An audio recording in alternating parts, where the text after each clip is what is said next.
Yes, we've been talking about the breathing, Eric, and that you've been experimenting with various things, which is exactly the way that it should be done to play with the breath. That if you look at actually the title of the sutta, Ānāpānasati, that means paying attention to the breathing, that we understand that this is a long, deep in breath, and we understand that it's a long, deep out breath, or we understand that it is a short but deep breath, or a short but deep out breath. That in fact, the long and the short both have the quality of being under your control, not absent minded, nor, let us put it this way. Imagine then that the breathing is something like driving a car and you're sitting there with your hands not on the steering wheel. Now, it's quite possible that the car is going to stay on the road, but it does tend to need a little bit of adjustment from time to time, or we're going to crash one way or the other. Okay. Now, one of the things that I've seen in movies is when people are pretending to drive a car because it's a movie and they're filming. People now tend to do that all the time, and that is that there's a little bit of play in the steering wheel for the back and forth. And so here people are doing this while they're driving the car, and that is not required at all. That in fact, you could actually drive the car with just two fingers, just because you don't need to be doing it this way, right? And what I'm getting at is with the breathing, many Westerners put too much work into it. That the guidance of the breath and the controlling of the breath is actually super duper easy to do. And the body really loves it too. When you take that long, when you remember to take that long, deep breath. And what we're building up is the Sati to remember to do that often. And then Westerners will start putting rules on by changing the word often to always, or from often to every, rather than just often in the sense of when you need it. And that's going to be their, let us say, for the well-skilled, advanced student and old monk, that it's easy to control. And we do it often, but not every time, not all the time. Nor do we put those expectations that you've got to be mindful of every breath. So that if you were actually mindful of and took one big, deep, long breath about once a minute, that would be probably quite a lot of improvement. Now, I wouldn't recommend, but you might try having the bell ring once every minute or once every 2 minutes. And all we're going to do when that bell rings, without doing anything else, hopefully it can ring and then shut up. You don't have to go do something to the cell phone to stop it ringing. But if you can get it to just ring, just to remind you, and the only thing that it's going to remind you of is to check things out. That in fact, I've got a joke about that, checking things out. All right. It's on the plane, and there just happened to be the seating. And I think that the stewardess did this on purpose. And she put a Catholic priest beside a Jewish rabbi on one side and a Buddhist monk, a bhikkhu, on the other. And they had a bright little conversation while they were in the air. And then after a while, when they were flying, all of a sudden, without warning, the plane has huge turbulence. And they go like that. And everybody, things fall out of the rack and stuff like that happens. And then it straightens back out. And the priest does this. And the Jew, the rabbi, he does this too. And then he looks over at the Buddhist monk and he's doing it too. And the Catholic priest looking at you and said, "You guys are teasing me." And the old Jewish rabbi spoke first, and he says, "No, no, no. In such a case, you have to check. We have to make sure." And so I'm checking spectacles, testicles, watch, and wallet. And the priest looked at him and said, "You're still teasing me." And then he took to the Buddhist monk, and he says, "Well, why are you doing that?" And he says, "I'm just checking the 4 foundations of mindfulness. How's my mind? How's my behavior? How's my heart? And how's my breathing?" Okay. So at those points in time of turbulence, we need to check this. How's our feelings? How's our heart? What's the mental thing going on? What's our behavior? And how's our breathing? Taking a deep breath and checking things out. And we need to do that over and over and over again on a regular basis, most specifically every time there's any turbulence, which in your life happens often enough. Yeah. So The neural pathways are swirly. pardon? The neural pathways are swirly. Yes, the neural pathways, to put them into action, to remember to look at what's going on, to remember to look at your breath, take a deep, long breath, to remember how you feel, look at how you're feeling, to remember what you've got on your mind, and to remember to look at what state of mind you've got. And so we want to remember this on a, let us say, often enough basis, especially when there's turbulence, when we actually need it the most. So an example of that would be that here you are driving down the highway, you're doing this, and then you see in the rearview mirror red and blue lights, and you hear the siren, and now you start driving this way, and you pull over to the side of the road, and what happens? Where's our mojo? Do we remember that we can be friendly with this guy? That whatever happens, it's going to be okay. But most people have the idea, oh no, right? They've already got stuff on their mind, and when they see the cop, they really got stuff on their mind. This is the moment when we need Sati to wake up and to clean things up, to take a good deep breath, be still my heart. No pounding needed. We're not in danger. Yeah.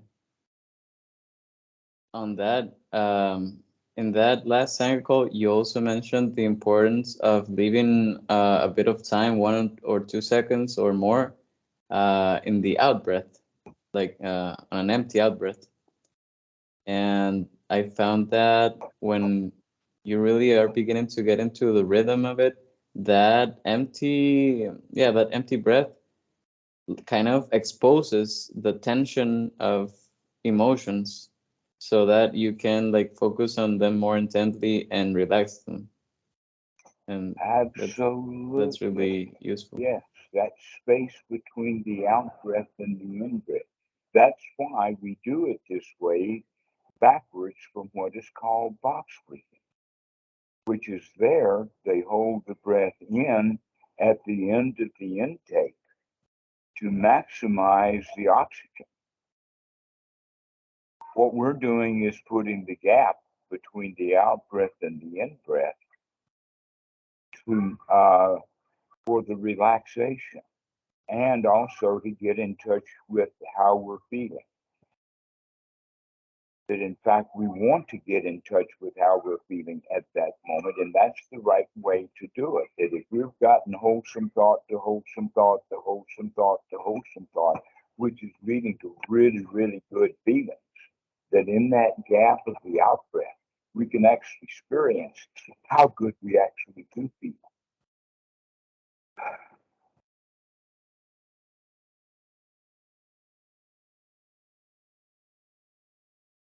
And this fits in directly with the understanding that's in the sutras of going into the second jhana, is getting really in touch with how good we feel is actually a kind of thought, but it's not discursive thought. We don't have to talk to ourselves about how good we feel.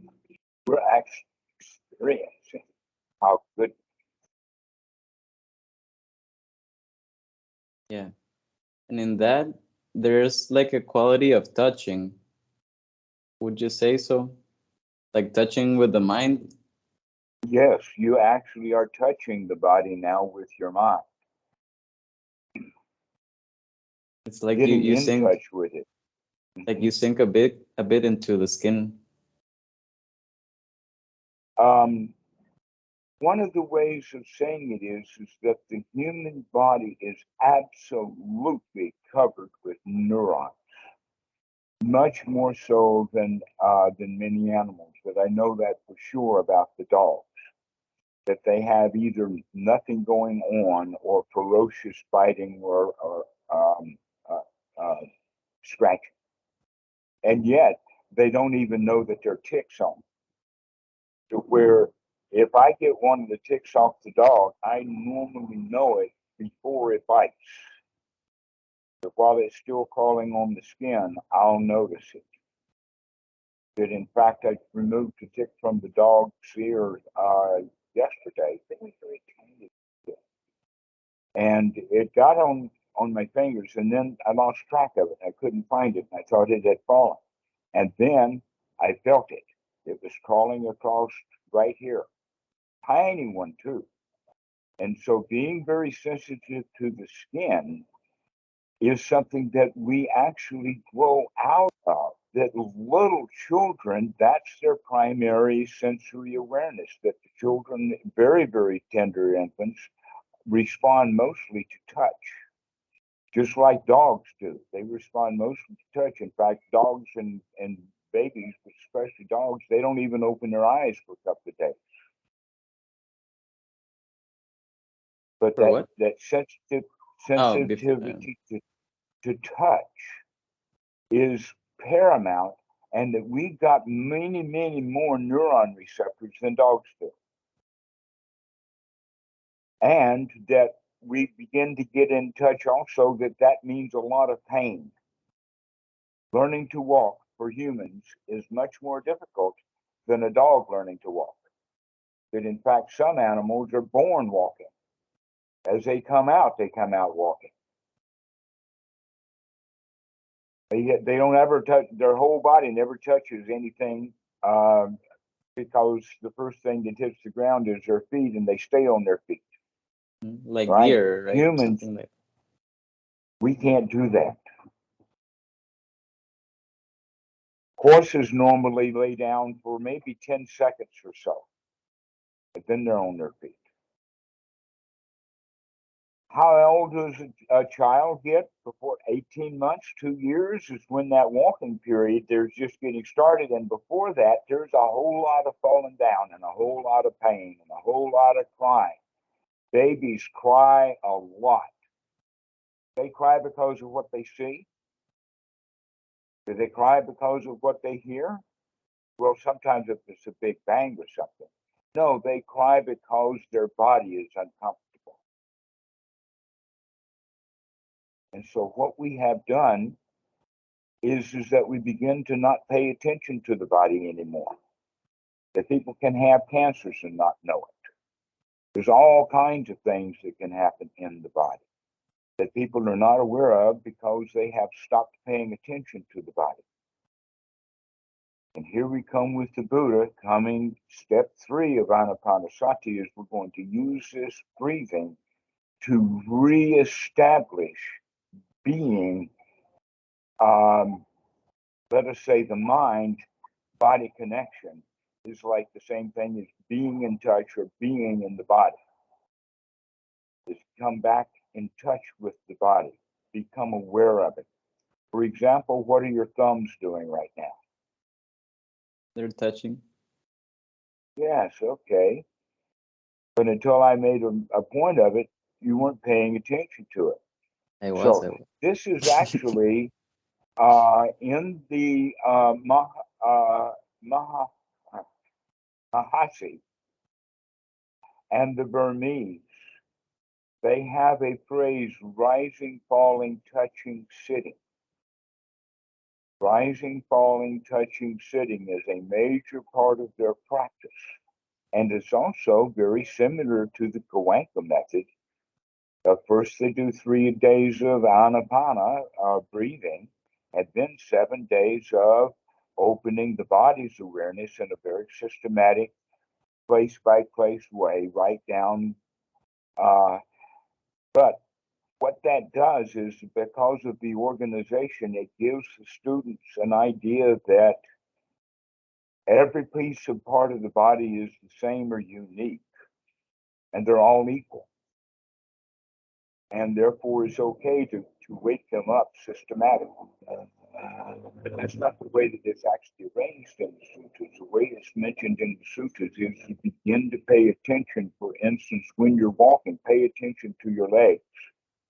Now, you don't have to do that lifting up, moving up, over, down, put, like they have in the Visuddhimagga. That's way overboard. That's way, way overboard.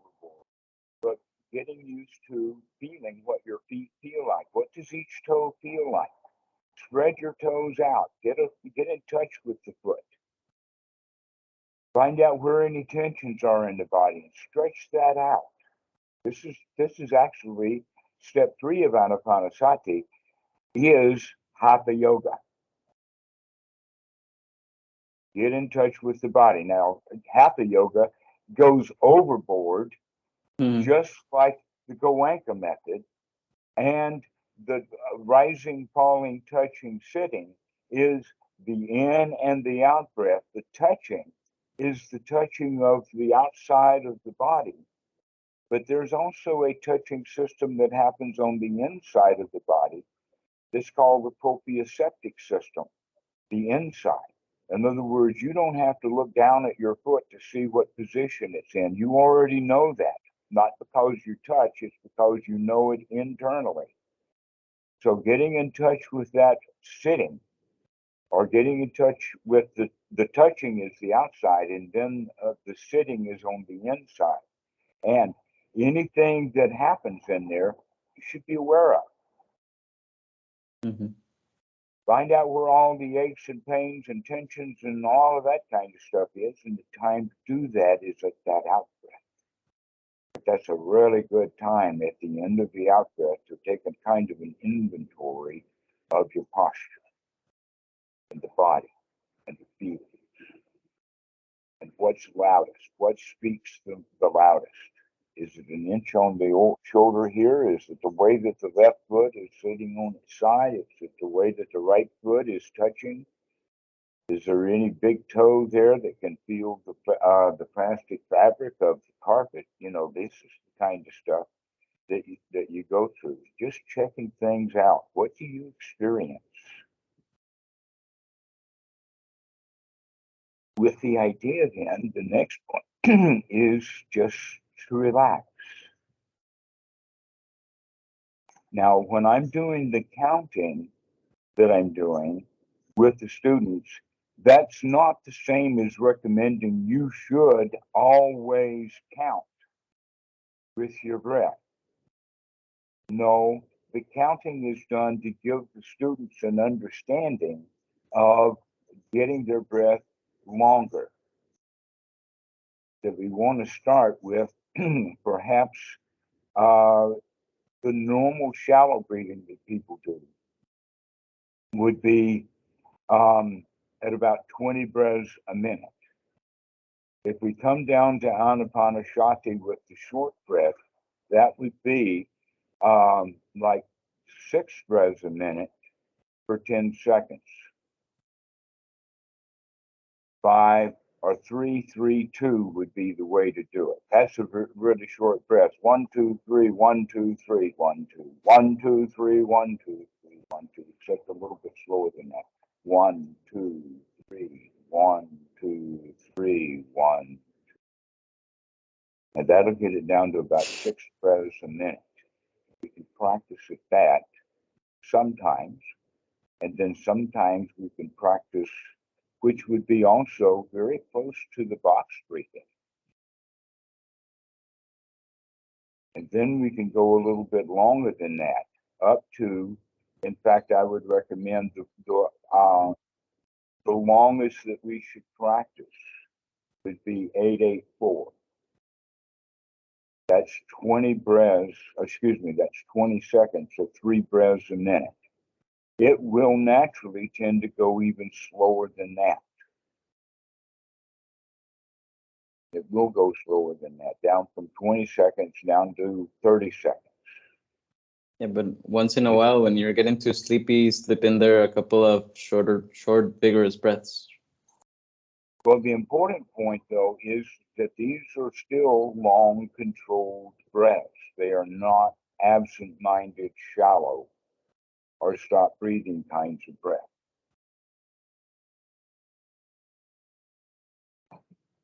And that 4-second gap will give plenty of time to do quite a lot of inventory and also quite a long time of keeping the mind quiet.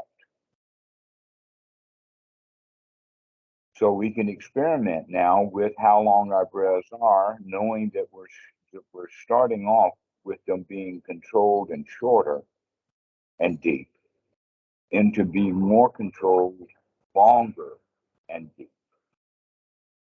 But they always have the quality of their deep and their controlled. And it does not take a whole lot of control. It's an easy control. A little dab of control will do you. That gives plenty of mind moments that, in fact, if you're down to 20 seconds in an in-out breath, that's a lot of time to do a whole lot of stuff, including with the applied and sustained thought, or the gladdening of the mind, is to give yourself intentionally really, really good thoughts. Like, wow, isn't this so great? Oh, I feel so good. Wow, I can get myself really great in this state. On that, I was wondering about the wholesome use of imagination, because you've talked about like verbal wholesome thoughts and also like more feeling wholesome thoughts. But I was wondering, what if instead of saying, "Wow, this is great," you imagine like colorful, nice lights, or something Cartoons. with the imagination. Yes, cartoons, good artwork. In fact, in the Mahayana tradition, they emphasize that with both mandalas and what do they call it?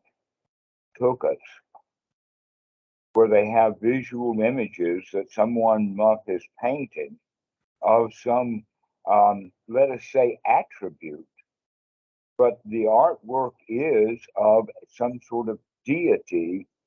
That the mistake is to make them the personification of that drawing, rather than not personifying it, but using it merely as a symbol for that attribute. Mm-hmm. An example would be compassion or wisdom or something like that. They've got other spirits. Yeah, okay. And Buddha, Tara. Pardon? The female Buddha Tara of compassion. Compassion, precisely. And she's got many, many different names too. Mother Mary, full of grace, is one name that she's got. And then the Chinese have a name, and so do the Japanese, and the Vietnamese. They've all got various names, but what we're actually looking at is not how beautiful this female image is, but rather what the image represents, which is nurturing. To evoke Nurturing. something, a feeling within you. That in fact, I would go so far as to say that the Pali word karuna is wrongly translated as compassion. That a much better understanding we should have would be nurturing. The mommy who nurtures, the mother and child, the nurturing that is happening, so that we take that image and feel both nurtured and nurturing. So yes, I'm all into visual images. I like the visual image of the greenness of nature, but that also has that same nurturing quality. I feel nurtured when I'm out here on the porch, just in this environment.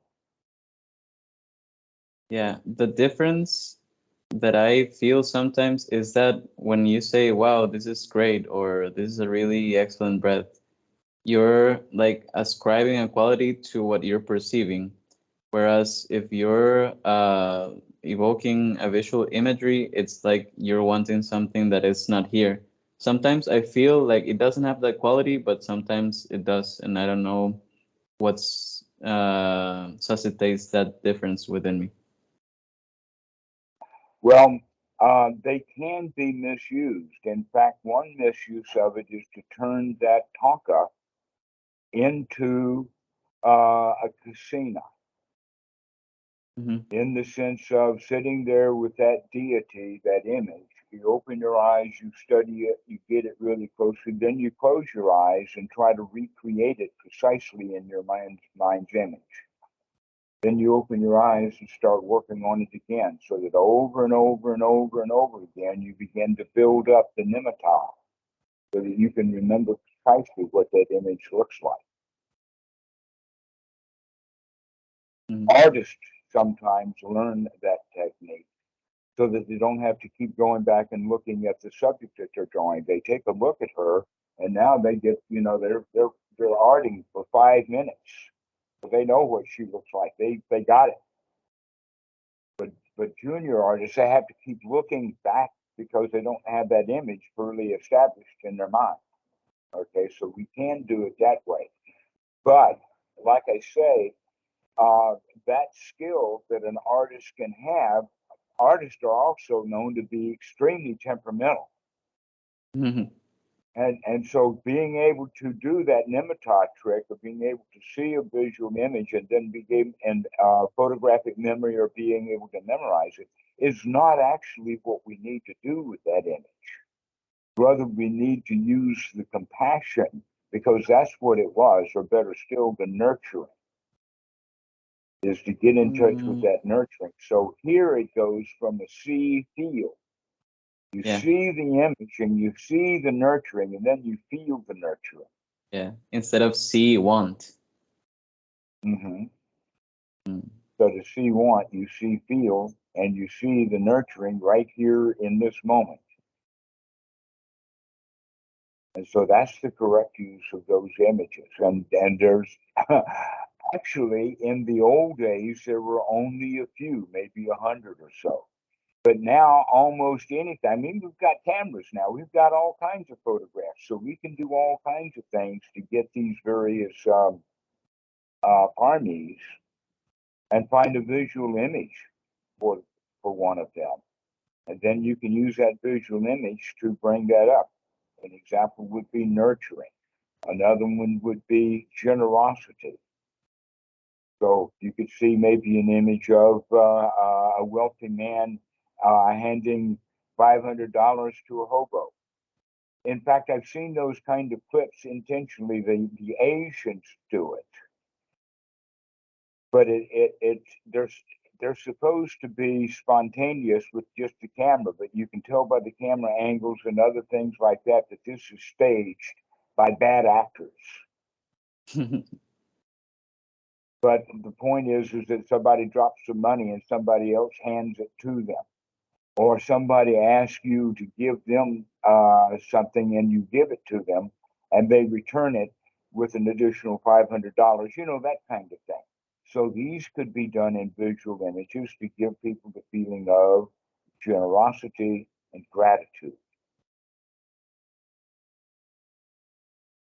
And then possibly one that I would use would be the vision of a ship, a large fishing boat, not one of these huge things, but one that goes up and down, the big ones that go up and down when the waves go up and down. And there the captain is with his sea legs, being able to handle that deck as it's going back and forth to where one of the passengers on board is falling down because he can't handle. But in fact, that actually happened. I've been telling that story for a long time. And then we went several years ago over to Kopangan, from Kopangan over to Koh Samui for the visa. And the ferry ride happened to have been extraordinarily turbulent, more so than I have ever seen before. And so this big ferry with big lorries and whatnot, it's going up and down like this.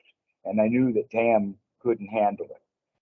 And so I says, let's go to the back of the ship because a lot of people have never been on board ship, but planes are safer at the back, and so are ships. You go to the back of the ship because it's the front of the ship that's going up and down with the waves when you're cutting through. And so I took her to the back of the ship. She had trouble getting to the back of the ship. She fell on 4 or 5 people on the way back. And because I had a bit of sea legs, I was able to manage myself. You know, you kind of know how to get in the rhythm of it. All right, so this would be an example then of a visual image of a sea to where some people can handle the ups and downs of the slings and arrows of outrageous fortune, and some people yeah, can't stay standing, so they don't have their balance yet. So there's all kinds of images that we can have. This is fun thinking about various images and places. Ordinary enemies being friends with each other. The lion and the lamb, you know, they lay down together. But then the joke is, yeah, but the lamb doesn't get much sleep.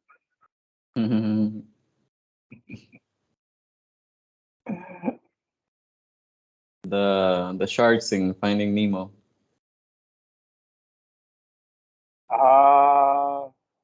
I've heard the name of the movie. I know it's a Disney movie, and it's Uh, about a goldfish that's looking for yeah. another goldfish or something. Yeah, there's a part in the movie where they meet a group of sharks, and they repented their old ways, and their motto is "Fish are friends, not food." Ah, okay.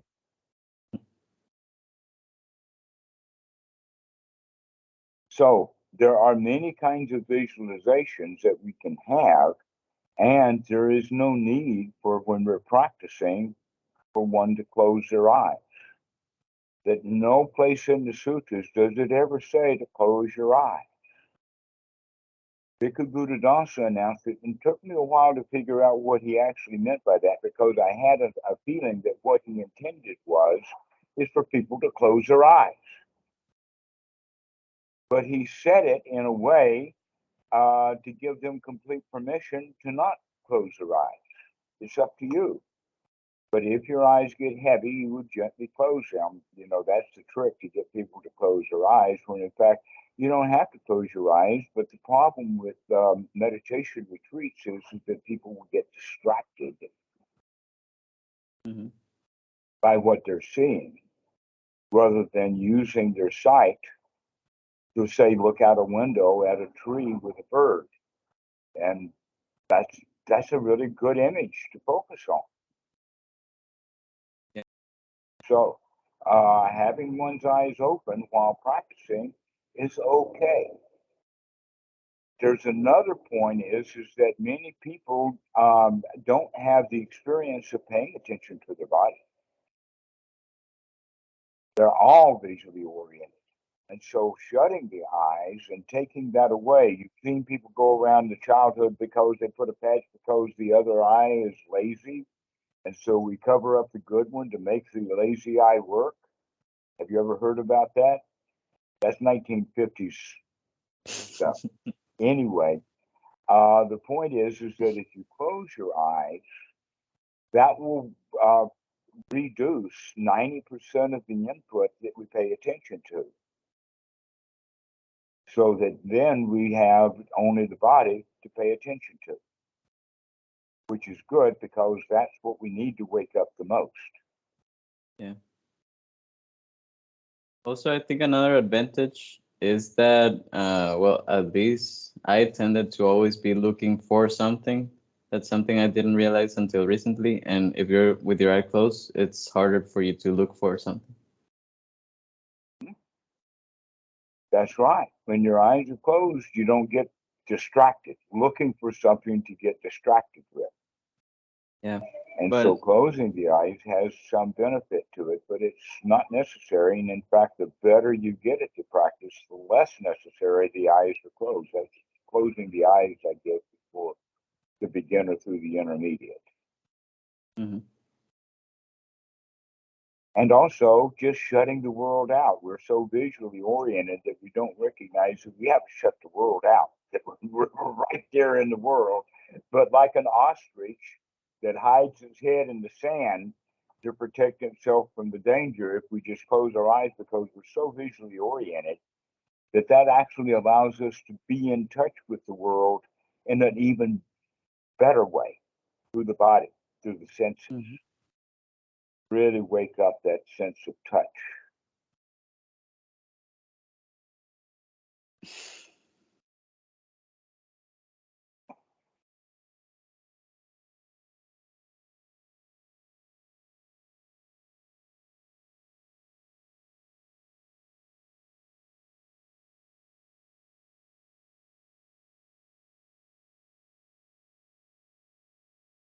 Back to my original question, I think what I would gather from what you said now is that it would be like paying attention to the out breath before breathing, starting the Anapanasati, like starting in the out breath.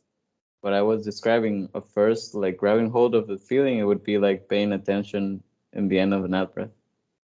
All right, here's a game to play. When you do have sati and you remember to come back to the breath, do you come back with an in breath or with an out breath? Or do you find sometimes you come to an in breath and sometimes you come to an out breath? For me, it's almost always coming with an in breath. I mean, whatever the other breath was, it may be in the process of an out breath, but when I think about it, it's always an in breath. Coming back to life, inhaling, taking things in, inspiring, in fact. Mhm. And so that wake up almost always has an in breath. But up to you to see what is it that happens when you first wake up? What's your next breath? Is it going to be an in or an out breath? Yeah. I started doing it because many of my in breaths that I tried to practice with Sati, like the quality of the in breath is more like checking a box, like, oh, I have to breathe. Whereas if I focus on the out breath, it's like establishing that there's a bodily need to breathe. So I'm relieving a need instead of Okay. checking a box. Yes. That's an important point, is the whole idea of life, that the breath is life itself. Without the breathing, you're not alive. The trees breathe. Even the weather breathes. Dogs breathe. Everything is breathing in and out on a regular basis, a regular cycle.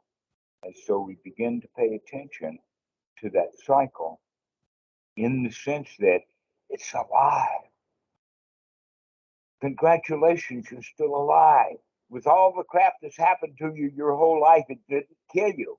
With all the poor breathing that you've done your whole life, it didn't kill you. You're still alive. Congratulations.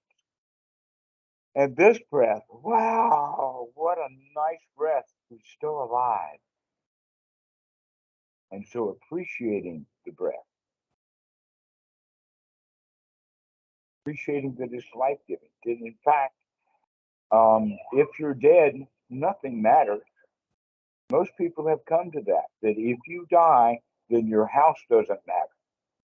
If you die, your job doesn't matter. If you die, your laptop doesn't matter. If you die, nothing much matters.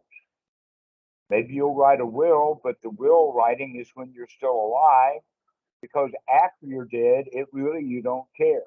There's nothing to care, and there's no one to care. Right? So that whole point about death is that staying alive really is the important thing. There is nothing left other than being alive. If you're not alive, nothing can be important. So the only number one big thing is staying alive. And that's right down into the DNA. The DNA provides us with a self-preservation mechanism to stay alive. And that feeling is the feeling of fear. And so you know you're alive because you can feel fear. And the fear is to not be alive. And it's a very, very small little cycle that we're in, but it winds up that there's only one important thing left. And that is this next breath. It's the only important thing there really is. In all of your life, the next breath is the only thing that's important. If you don't take it, you're dead.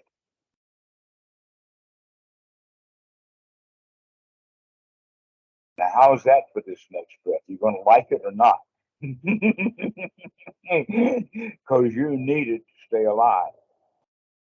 And being alive. And that's so marvelous. Think about it. So marvelous to be alive. And so the meditator who is sitting there and he sees out the window and he sees a bird on the tree, he's, wow, congratulations, bird, you're still alive. Congratulations, tree, you're still alive. Everything is just that way. We congratulate it because that's what it's all about, is just being alive, as opposed to being in danger of not being alive, which is what dukkha is all about.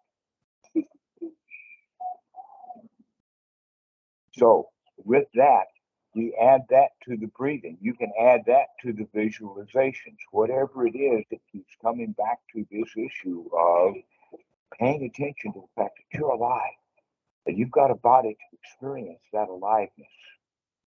That it's not just aliveness with the eyes. We've got a huge aliveness with all of those neurons all over our body. In fact, they say, I don't know, I haven't counted them, that of all the rods and cones that we have in the eyes, all of those neurons, you've got more neurons on the index tip of your finger than you have in your eye.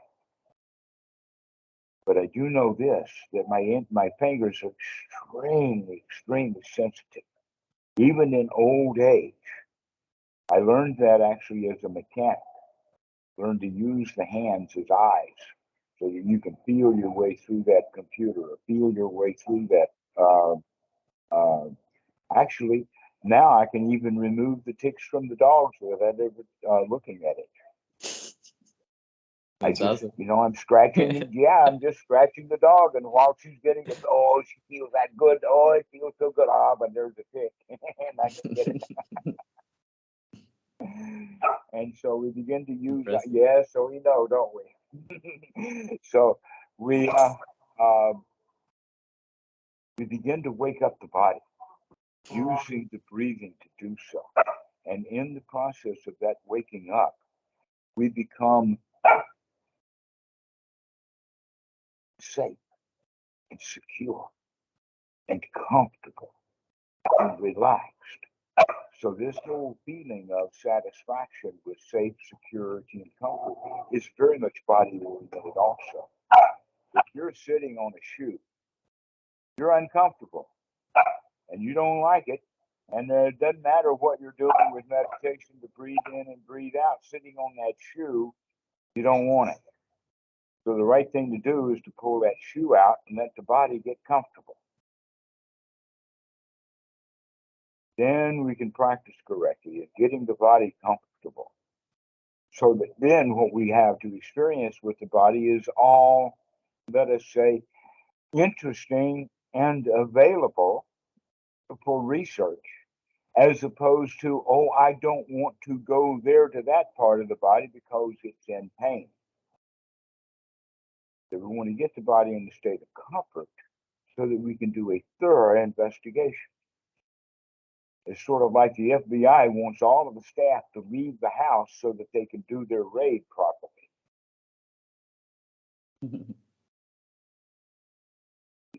That's an analogy for the recent news. But anyway, the point is that getting the body really, really comfortable is part of the practice of understanding the body and getting it comfortable so that it can become relaxed. Yeah, but And the we can breathing do that is, with visualizations. We can do that with sound also. We can use that with all kinds of things, but without the body getting relaxed, we're not going to be able to get the feelings as we could, because the body is associated with it. Go ahead. no, yeah, that deep breathing really makes a difference in catching on to a rhythm. Because I don't know, I used to feel like distinctly sensations of sukha and piti and feeling vibrantly alive, but still like lingering tension or lingering fear. And with that sustained deep breathing, it's like a layer of wholesomeness and Hmm. yeah, like a protective layer.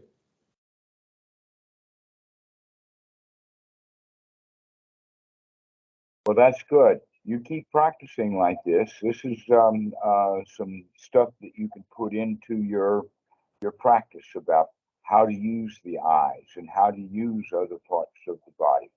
Another one would be to, while you're breathing in and out, depending upon the environment that you're in, but pay particular attention to what you can smell. What does the air that you're with smell like? Is there any detection of dust or dirt? Is there any indication of um, the moisture in the air? We really can pick up stuff that we don't because we're not paying attention to it. So, smelling the air, wake up and smell the air. Get a load of what's going on with it. Dogs are very olfactory oriented. Their whole life is that way. Dogs don't see as well as humans do. And everything about their life, especially the dirt, uh, where the animals that they want. We've got a new puppy in the house. And that the best that I can determine, she's a mix. All dogs in Thailand are a mix, but she seems to be primarily rat terrier. She's not a Jack Daniels terrier or a Jack Russell terrier. She's more of a terrier than that. This is a dirt dog. Mhm. And she's smacking and scratching and all kinds of stuff like that. It's really beautiful to watch her. Everything is all factory oriented. They, I can throw food down and she doesn't see it, but she will sniff around. She'll find it. She doesn't. They don't even know how to find food with their eyes unless they actually see the movement of food where it lands or whatever. In fact, the other dogs already got them trained to where they can catch food out of the air when you throw it in their direction. They're very good at it to catch it. But if they don't catch it, then then the eyes job is over, and now it's the nose job to go find the food where it landed. Well, we don't do that. We use the eyes for everything. And so starting to wake the nose up and start paying attention to what things smell like. And that's another side of point is to make sure that the nose is free, that it's not clogged up, that humans let their noses get clogged up.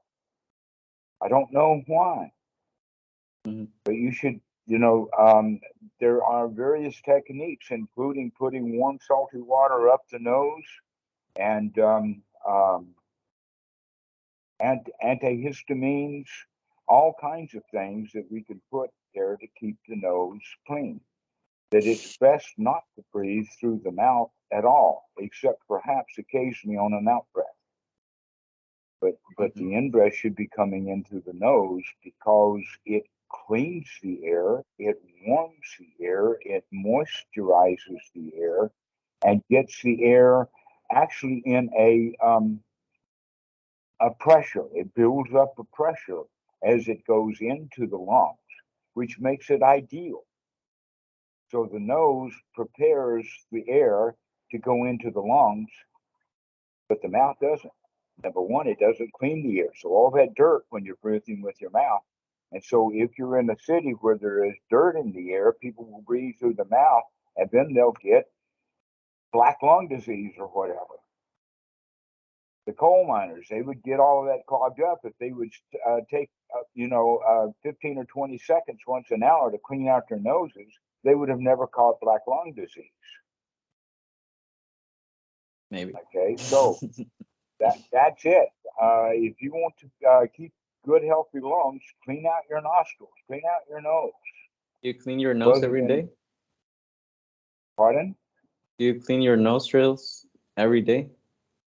More often than every day. More, but especially in the morning when I wake up. And then if there's any sign of it being one way or the other, then I will clean it out again.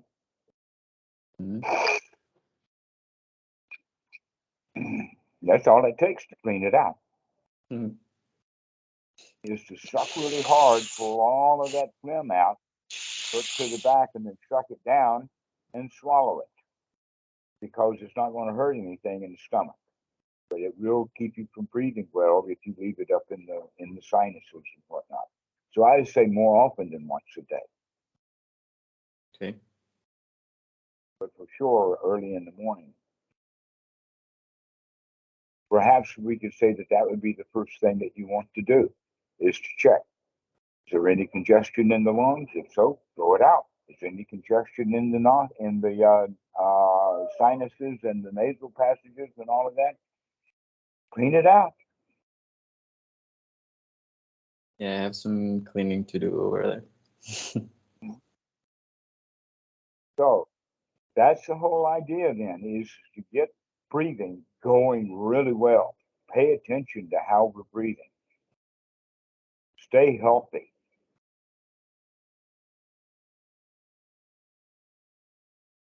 Yeah, exercise helps a lot. Pardon? Exercise helps a lot. Well, it does, but mostly when people are exercising, they have their mind on the exercising, letting only the anterior cortex of the mind taking care of the breathing, which is really the important part anyway. But who says that you have to do a lot of weightlifting and exercise in order to breathe well, when you can breathe well, happily, mindfully, as part of your Ānāpānasati practice? Fitness coach. And walking meditation is good too, because that actually is very cardiovascularly efficient. They say that there are actually 3 heart muscles, the big one in the chest, and then 2 more in the calves of the legs, that you can actually pump blood by just in and out and in and out with the calf of the leg to tighten it and then loosen it and then tighten it and then loosen it, which you do when you're walking. Because the blood comes down through the feet and back up. And as the muscle of the legs fill up with blood when they're relaxing, then when they tighten up, the blood comes back up, doesn't go down or through the capillaries, it goes back. I mean, blood only flows one way, right? There's a whole lot of valves in the body that keep the blood going in only one direction. And so exercising our muscles actually is cardiovascular. And breathing is also part of that exercise. And so here you are, you can sit in your chair and get all the exercise you need just by tightening and loosening the muscles to find out where the tensions are. I mean, Anapanasati is what this is all about, is getting in touch with the body and getting it to relax, getting it healthy. Yeah. But because of our workers' mentality, we think that it's all the exercise. Oh, you got to go exercise, and that's all there is to it, just exercise, which means physical bodily movement, without recognizing, no, we got to look at the anatomy to go see what's really going on, because the benefits from the exercise can be had in other ways without us having to do so much work. You get the benefit that way. So this is what the practice really is all about with Ānāpānasati, is getting in touch with the body as the foundation. Because without the mind being able to control and have the body awake and in the present moment, I mean, the mind and the body were really working together there. And then the two of them will work on the feelings. That you have to be in a mentally safe environment, and you have to be physically safe and comfortable in order for the feelings to actually be safe. To actually feel safe, you need the mind and the body in conjunction to help those poor feelings out, because they've been, pressurized and weathered into feeling fear much of the time, unnecessarily. And so we use the mind and the body then to gladden with the mind and to energize the body and comfortize the body. And now the two of them can work on the feelings of getting the feelings safe, secure, comfortable, and satisfied.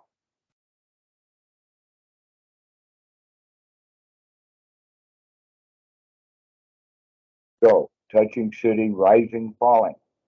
Touching, sitting, rising, falling is all about the body, paying attention to the body.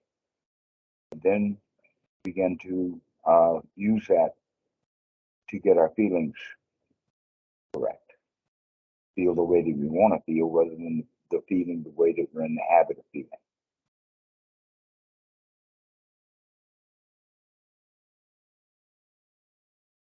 The So, Eric, feeling, how do you feel right now? I feel good. I feel nurtured. I feel good. I feel good. I have one last question, maybe for next time, but you equate the feelings to the child persona, right? Child self. Mm-hmm. So it's not. It's a child inside whose language is the language of emotion, the language of feeling. So feelings are always responsive, right? It's not that we change the feelings. We change how the other parts of the mind treat the feelings so that it responds wholesomely. Yes, that's partially true, and it's more true in the beginning, that we are in fact completely controlled by the way that we feel from the outside.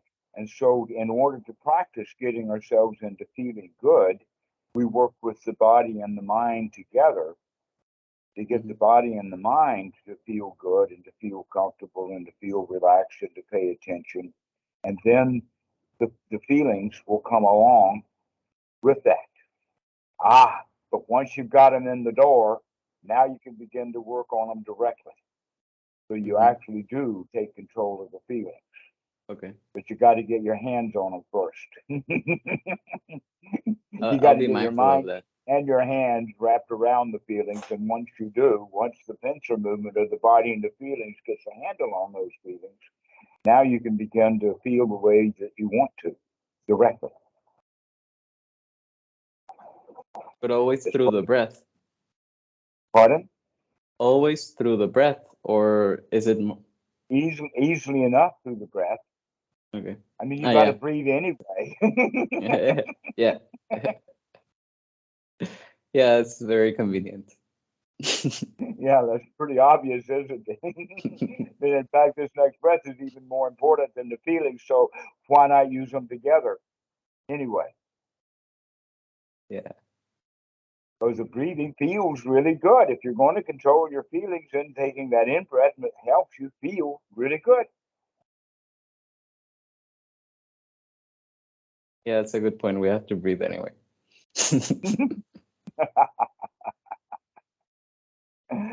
Well, Eric, I think that we've gotten enough today for this. This is really great. I feel good. I heard you say that. I'll remember. Yeah. Thank you, as always. Aries got the James Brown meditation. Yeah. I feel good. Excellent. We'll see you later. Yeah. Have a good day. Okay, bye-bye.